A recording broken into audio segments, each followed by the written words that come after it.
Na buksan po natin ang puso natin at ang bansa natin na makipagnegosyo po tayo diyan sa China. Sa inflation, nakikita ko po talaga yan na talagang magtutuloy-tuloy po ang ating pagbaba ng ekonomiya. Malungkot man pong sabihin.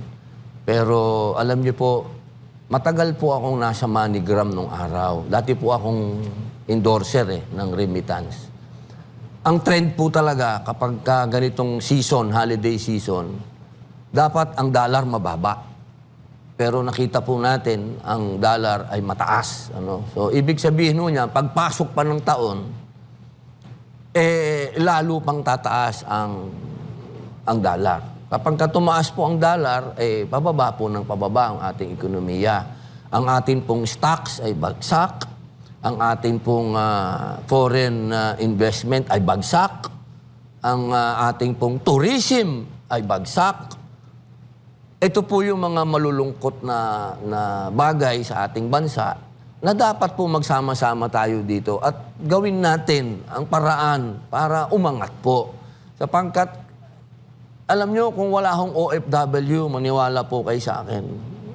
Matagal na pong bagsak ang bansa natin. Magpasalamat po tayo, meron tayong mga OFW na patuloy na sa ating nagpapakahirap at talaga pong sila ang bumubuhay sa ating ekonomiya. Dahil kung tayo lang po dito, wala tayong ginawa kundi umutang.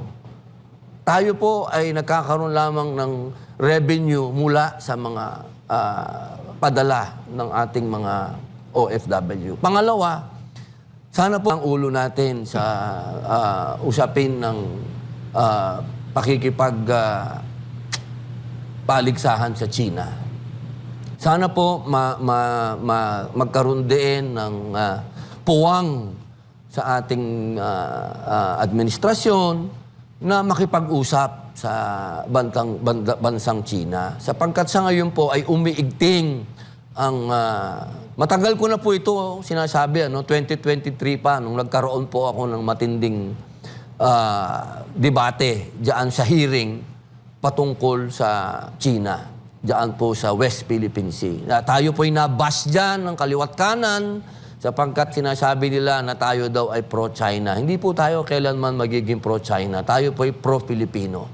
Ang sinasabi lang po natin na kahit naman po sa Biblia, pagka binuksan natin, sa Quran, pag binuksan natin, ang maliwanag po dyan ay yung tayo ay magkaroon ng magandang relationship sa kapitbahay natin. Sa usapin po nito, kapitbansa natin ng China. Sa matagal na panahon, tayo po ay merong relationship dyan. Trade. Wala pa ho ang mga Espanyol, may trade na po tayo sa China. Sana buksan po natin ang puso natin at ang bansa natin na makipagnegosyo po tayo diyan sa China. Sapagkat buong ASEAN, pag sinabi pong ASEAN, miyembro po tayo niyan. Kasama tayong nagtayo ng ASEAN. Kasama natin ang Thailand, kasama natin ang Vietnam. Marami po tayo diyan sa ASEAN. Malaysia, andyan ho. Sana tingnan ho natin kung paano nakinabang itong mga bansa na ito diyan sa pagtaas ng ekonomiya ng China. Hindi ho ko sinasabi na isuko natin kung anong meron tayo.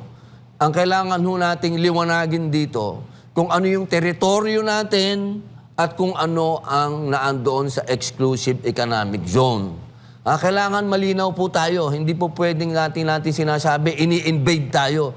Na wala pa naman sila sa teritoryo natin. Pagdating po dun sa exclusive economic zone, sana dumating ang punto, dumating ang panahon na tayo po ay magkuha na ng gas dyan at ng langis. Sana dumating ang punto na tayo'y makinabang na dyan.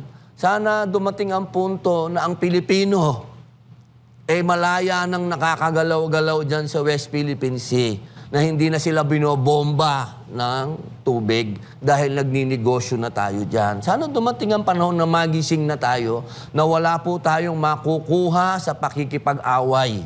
Hindi po tayo magiging progreso, hindi tayo uunlad hanggat tayo po ay nakikipagbalitaktakan dyan sa China na yung kasama natin sa ASEAN nakikipagnegosyo. Kailangan sumabay po tayo sa alon. Pero hindi ko po sinasabi na tayo ay magpakaduwag dyan. Aba, hindi po. Hindi ko po ganun sinabi yun, ha? Ang sinasabi ko po yung makipagnegosyo. Pang-apat, boss. Yes, sir. Sana, mga kababayan ko, etong padating na 2 taon, 2026-27, eto na po yung panahon na talagang magbabalik taktakan na po itong mga politiko dahil parating na po yung presidential election. Sana po manindigan po tayo sa tama. Manindigan po tayo na itong parating na presidential election, sana po magluklok po tayo ng na alam natin na babaguhin ang sistema ng gobyerno.